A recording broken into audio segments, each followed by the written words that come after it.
புனித ஜோவான் எழுதிய பரிசுத்த நற்செய்தியில் இருந்து வாசகம். அதிகாரம் 9. இறைவார்த்தைகள் தேர்ந்தெடுக்கப்பட்டவை. அக்காலத்தில் இயேசு சென்று கொண்டிருக்கும் போது பிறவியிலேயே பார்வையற்ற ஒருவரை கண்டார். அவர் தரையில் உமிழ்ந்து உமிழ்நீரால் சேறு உண்டாக்கி அச்சேற்றை பார்வையற்றவருடைய கண்களில் பூசி, நீர் சீலோவாம் குளத்துக்கு போய் கண்களை கழுவும் என்றார். சீலோவாம் என்பதற்கு அனுப்பப்பட்டவர் என்பது பொருள். அவரும் போய் கழுவி பார்வை பெற்று திரும்பி வந்தார். அக்கம் பக்கத்தாரும் அவர் பிச்சை எடுத்து கொண்டிருந்ததை முன்பு பார்த்திருந்தோரும், எங்கே அமர்ந்து பிச்சை எடுத்து கொண்டிருந்தவர் இவர் அல்லவா என்று பேசிக்கொண்டனர். சிலர் அவரே என்றனர், வேறு சிலர் அவரல்ல, அவரை போல் இவரும் இருக்கிறார் என்றனர். ஆனால் பார்வை பெற்றவர் நான் தான் அவன் என்றார். முன்பு பார்வையற்றவராய் இருந்த அவரை அவர்கள் பரிசேயரிடம் கூட்டி வந்தார்கள். இயேசு சேறு உண்டாக்கி அவருக்கு பார்வை அளித்த நாள் ஓர் ஓய்வு நாள். எனவே எப்படி பார்வை பெற்றாய் என்னும் அதே கேள்வியை பரிசேயரும் கேட்டனர். அதற்கு அவர், இயேசு என் கண்களில் சேறு பூசினார், பின் நான் கண்களை கழுவினேன், இப்போது என்னால் பார்க்க முடிகிறது என்றார். பரிசேயருள் சிலர், ஓய்வு நாள் சட்டத்தை கடைபிடிக்காத இந்த ஆள் கடவுளிடமிருந்து வந்திருக்க முடியாது என்று பேசிக்கொண்டனர். ஆனால் வேறு சிலர், பாவியான ஒரு மனிதரால் இத்தகைய அரும் அடையாளங்களை செய்ய இயலுமா என்று கேட்டனர். இவ்வாறு அவர்களிடையே பிளவு ஏற்பட்டது. அவர்கள் பார்வையற்றிருந்தவரிடம், உனக்கு பார்வை அளித்த அந்த ஆளை குறித்து நீ என்ன சொல்கிறாய் என்று மீண்டும் கேட்டனர். அவர் ஓர் இறைவாக்கினர் என்றார் பார்வை பெற்றவர். அவர்கள் அவரை பார்த்து, பிறப்பிலிருந்தே பாவத்தில் மூழ்கி கிடக்கும் நீயா எங்களுக்கு கற்றுத்தருகிறாய் என்று சொல்லி அவரை வெளியே தள்ளினார். ஜூதர்கள் அவரை வெளியே தள்ளிவிட்டதை பற்றி இயேசு கேள்விப்பட்டார். பின் அவரை கண்டபோது, மானிட மகனிடம் நீர் நம்பிக்கை கொள்கிறீரா என்று கேட்டார். அவர் மறுமொழியாக, ஐயா, அவர் யார் சொல்லும், அப்போது நானும் அவரிடம் நம்பிக்கை கொள்வேன் என்றார். இயேசு அவரிடம், நீர் அவரை பார்த்திருக்கிறீர், உம்மோடு பேசிக்கொண்டிருப்பவரே அவர் என்றார். அவர், ஆண்டவரே, நம்பிக்கை கொள்கிறேன் என்று கூறி அவரை வணங்கினார். வாழ்வு தரும் இயேசு கிறிஸ்துவின் நற்செய்தி. கிறிஸ்துவே உமக்கு புகழ். இயேசுவிலே அன்புமிக்க சகோதர சகோதரிகளே, சிறப்பான விதத்தில் நாங்கள் தவக்காலத்திலே பயணித்து கொண்டிருக்கிறோம். இந்த 4வது வாரத்தை நாங்கள் சிறப்பான விதத்திலே நாங்கள் ஏற்றுக்கொள்ளுகிறோம். இந்த 4வது வாரம் இறைவல்லமையின் வாரமாக எங்களுக்கு தரப்படுகிறது. குறிப்பாக இந்த தவக்காலத்திலே நாங்கள் செபத்திலேயும் தபத்திலேயும் தான தர்மத்திலேயும் நாங்கள் ஈடுபட வேண்டும் என்றும், இறை வல்லமையின் பிள்ளைகளாக நாங்கள் எங்களை உருமாற்றிக்கொள்ள வேண்டும் என்றும் நாங்கள் விரும்புகின்றோம். மீண்டும் ஒரு தடவை இந்த தவக்காலம் எங்களுக்கு தரப்பட்டிருக்கிறது. ஆன்மீக புதுப்பித்தலோடு நாங்கள் மனமாற்றம் பெற்ற பிள்ளைகளாக, மன்னிப்பு பெற்ற பிள்ளைகளாக, மன்னிப்பு கொடுக்கின்ற பிள்ளைகளாக நாங்கள் வாழ வேண்டும் என்று ஆண்டவர் எங்களிடத்தில் விரும்புகின்றார். அன்பானவர்களே, ஆகவே இந்த இறைவார்த்தைகளை சற்று ஆழமாக நாங்கள் பார்க்கின்ற போது, மனிதர்களை நீ நம்பி எந்த பிரயோசனமும் உனக்கு இல்லை, கடவுளை நீ நம்பி வாழுகிற போது மாத்திரம்தான் உனக்கு வல்லமை கிடைக்கிறது என்பதை நாங்கள் மீண்டும் மீண்டும் நாங்கள் பார்த்து கொண்டே இருக்கிறோம். சிறப்பான விதத்திலே நாங்கள் இறைவல்லமை அனுபவிப்பதற்கு அன்பானவர்களே, இந்த இறைவார்த்தைகள் எங்களை உந்தி தள்ளிக்கொண்டே இருக்கின்றன. இந்த நற்செய்தியை நாங்கள் சற்று ஆழமாக பார்க்கின்ற போது, பார்வை அற்ற ஒருவர் அவர் பார்வையை பெற்றுக்கொள்ளுகின்றார், அதாவது ஒளி பெற்றுக்கொள்ளுகிறார் என்பதுதான் அர்த்தம். பார்வை இல்லாது விட்டால் அவருக்கு ஒளி இல்லை என்பது நாங்கள் புரிந்து கொள்ளுகின்ற ஒரு விடயம். ஒரு பார்வை அற்றவர் அவர் ஒரு விளக்கை எடுத்துக்கொண்டு அவர் நடந்து கொண்டு இருந்திருக்கிறார்.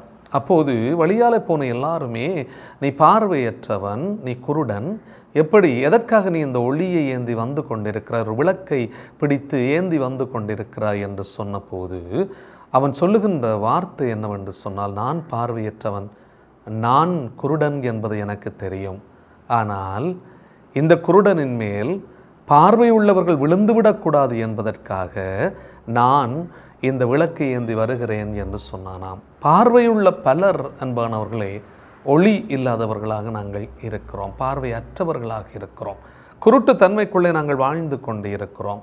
இறை வல்லமை என்பது எங்களிடத்திலே ஆழமாக தரப்பட்ட போதும் அந்த இயேசுவினுடைய ஆசீர்வாதங்களை நிறைவாக பெற்றுக்கொள்ள பிள்ளைகளாக நாங்கள் இருந்து கொண்டும் எங்களுடைய வாழ்க்கையிலே பல தடவைகளை முரண் சாட்சிகளாக இருக்கிறோம்.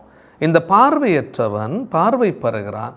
ஆனால் அந்த பார்வையுள்ள பரிசேயர்கள் பார்வையற்றவர்களாக குருட்டுத்தன்மைக்குள்ளே வாழ்ந்து கொண்டிருக்கிறார்கள். அதனால்தான் அவனிடத்திலே கேட்பார்கள், நீ அவரை பற்றி என்ன சொல்லுகிறாய்? அவன் சொல்லுவான், ஒரு இறைவாக்கினர் என்று சொல்லுகிறேன். அவர் ஒரு வல்லமை பொருந்திய ஒரு இறைவாக்கினராக இருக்கிறார். ஏனென்றால் அவர் என் சேறு எடுத்தார், அந்த சேற்றை என்னுடைய கண்களிலே பூசினார், போய் கழுவும்படி சொன்னார், நான் கழுவினேன், இப்போது நான் பார்வை பெற்றிருக்கிறேன், பார்க்கிறேன். எனக்கு எதுவுமே தெரியாமல் இருந்தது, இப்போது எல்லாமே தெரிகிறது. நான் ஒளி இழந்தவனாக இருந்தேன், இப்போது ஒளியை பெற்றிருக்கிறேன் என்று அவன் தன்னுடைய உன்னதமான நம்பிக்கையை அவன் அறிக்கையிடுகிறான் மற்றவர்களோடு. அப்போது இயேசு அவனை பார்த்து, அவர்கள் வெளியே தள்ளிவிட்டார்கள் என்று பார்த்தபோது இயேசு அவனை கண்டு அவனிடத்திலே ஒரு பரிவு கொள்ளுகிறார், ஒரு இரக்கம் கொள்ளுகிறார். நீ இந்த மெஸ்ஸியாவை பார்த்திருக்கிறாயா? மெஸ்ஸியாவை பார்த்து யார் என்று சொல்லும்? ஆண்டவரை என்றவன் பறைசாற்றுவான். இறைவாக்கினராக அவரை கண்டு கொண்ட அந்த பார்வையற்ற மனிதன் இயேசுவை ஆண்டவராக ஏற்றுக்கொள்கிறான். இறுதியிலே நாங்கள் பார்க்கிறோம் இந்த நற்செய்தியிலே அன்பானவர்களே.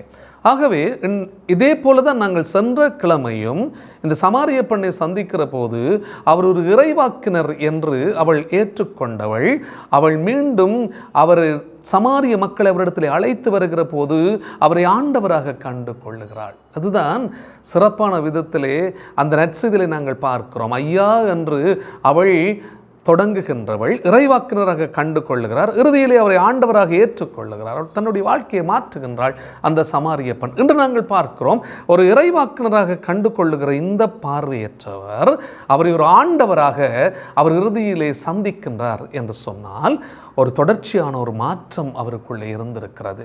பார்வை என்று சொல்வது மிக முக்கியமானது. கண்தான் உன் உடலுக்கு விளக்கு என்று சொல்லப்படுகிறது. கண் இல்லாமல், பார்வை இல்லாமல் இருந்தால் அன்பானவர்களே மிகவும் கஷ்டமாக இருக்கும். பார்வையற்றவர்களை நாங்கள் சந்தித்திருக்கிறோம், நாங்கள் பார்த்திருக்கிறோம்.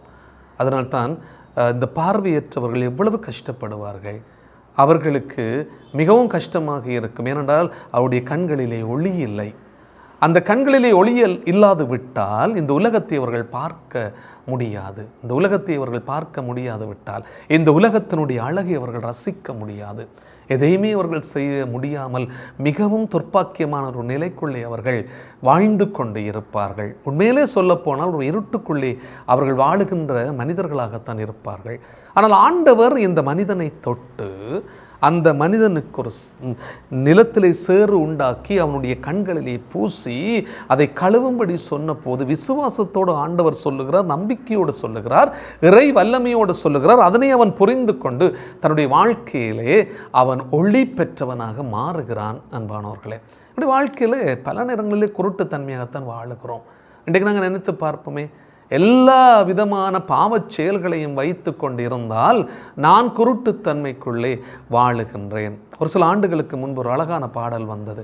கண்கள் செய்த பாவத்திற்காய் கண்ணீர் சிந்துகின்றோம், கண்ணீர் சிந்துகிறோம் கொஞ்சம் கருணை காட்டுமையா என்கின்ற அந்த மன்னிப்பு பாடலிலே மிகவும் அழகான வரியை நாங்கள் பார்க்கலாம். கண்கள் செய்த பாவத்திற்காய் கண்ணீர் சிந்துகிறோம், எங்கள் கால்கள் செய்த பாவத்துக்காய் தூரம் நடக்கிறோம், கைகள் செய்த பாவத்திற்காய் கையேந்து நிற்கிறோம், எங்கள் மனங்கள் செய்த பாவத்திற்காய் அமைதி இழந்து கொண்டு இருக்கிறோம்.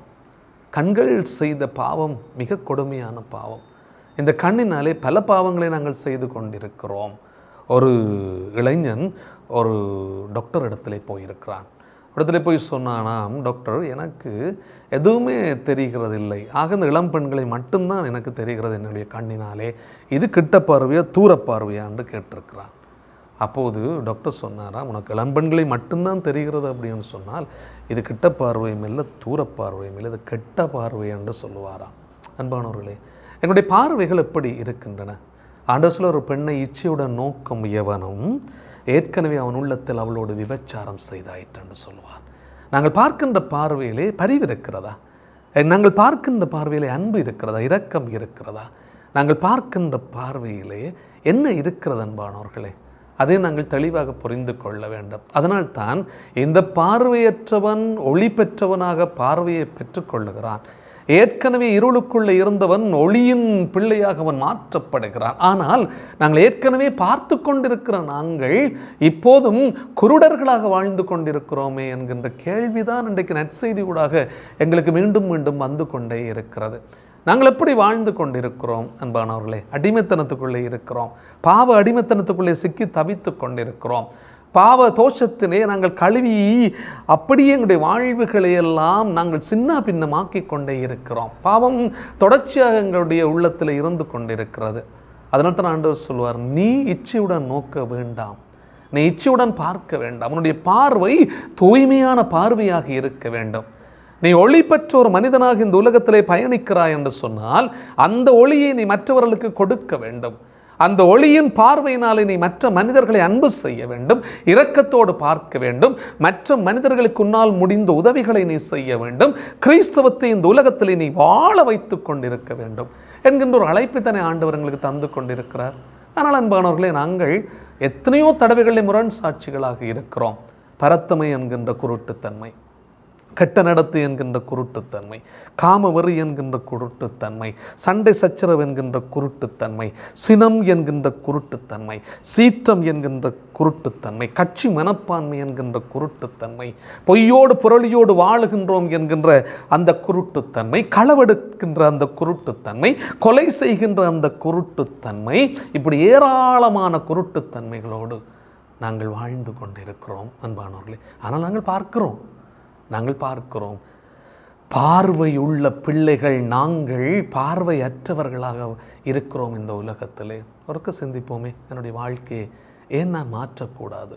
ஒரு அழகான காலத்தை ஆண்டவர் எங்களுக்கு தந்திருக்கிறாரே, மனமாற்றத்தின் காலம், மன்னிப்பின் காலம், ஆண்டவரை நாங்கள் சந்திக்கின்ற காலம், ஆண்டவருடைய சாயலாக பாவனையாக படைக்கப்பட்ட என்னுடைய சகோதரன் சகோதரியை நான் அன்பு செய்கின்ற காலம், இரக்கத்தோடு பார்க்கின்ற காலம், பதிவோடு நோக்குகின்ற ஒரு காலம். இந்த காலத்தில் நாங்கள் பயணித்து கொண்டு மீண்டும் அதே பிள்ளைகளாக அதே பாவத்துக்குள்ளே நாங்கள் விழுந்து விட்டோம் என்று சொன்னால் ஏன் அன்பானவர்களே நாங்கள் மீண்டும் மீண்டும் ஆண்டவரை கஷ்டப்படுத்தி கொண்டிருக்கிறோம்? ஒரு அழகான வாழ்க்கையை ஆண்டவர் எங்களுக்கு தந்திருக்கு. அதனால்தான் நம்பிக்கையோடு நாங்கள் பயணிக்க வேண்டும். நாங்கள் பார்வை பெற்றிருக்கிறோம். கடவுளுக்கு உகந்த பிள்ளைகளாக நாங்கள் வாழ்ந்து முடிப்பது தான் இந்த உலகத்திலே நாங்கள் செய்யக்கூடிய பெரிய காரியம். அதுக்காகத்தான் ஆண்டவர் சொல்ல, உனக்கு எத்தனையோ பேரை நான் தந்திருக்கிறேன் இந்த உலகத்திலே, எத்தனை மனிதர்கள் எத்தனை மனுஷிகளை நான் தந்திருக்கிறேன் இந்த உலகத்திலே, உனக்கு அன்பு செய்வதற்கு உனக்கு எவ்வளவு வாய்ப்புகளை நான் தந்திருக்கிறேன். ஆனால் நீ அதை சரியாக பயன்படுத்தி கொள்ளுகிறாய் இல்லை? இன்றைக்கு நாங்கள் சிந்திப்போம் அன்பானவர்களே, நான் குருட்டுத்தன்மையிலே வாழ்ந்து கொண்டிருக்கிறேனா? ஒளியற்றவனாக நான் வாழ்ந்து கொண்டிருக்கிறேனா? இன்றைக்கு எனக்கு ஆண்டவர் தந்திருக்கக்கூடிய பெரிய வாய்ப்பு, நான் என்னுடைய சகோதர சகோதரிகளை நல்ல பார்வையினாலே அன்பு செய்து, தூய பார்வையினாலே இரக்கத்தோடு பார்த்து, புனிதமான உன்னதமான பார்வையினாலே நான் அவர்களுக்கு உதவி செய்கிற நல்ல மனப்பக்குவத்தை நான் பெற்றுக்கொள்ள வேண்டும். எனவே அன்புமிக்க சகோதரர்களே, ஒரு அருமையான நாள், ஒரு சிறப்பான நாள். மீண்டும் ஒரு தடவை தவக்காலத்தில் நாங்கள் பயணித்து கொண்டிருக்கிறோம். ஆண்டவருக்கு உகந்த பிள்ளைகளாக நாங்கள் வாழுவோம். இந்த தீமையான இந்த தீய உணர்வுகளை இதெல்லாம் விட்டு விடுவோம். இயேசுவுக்கு உரிய பிள்ளைகளாக தூய பார்வையோடு நாங்கள் வாழ இந்த பலியோடாக சிறப்பான விதத்தில் இந்த இறைவார்த்தையோடாக நாங்கள் சபிப்போம். ஆமென்.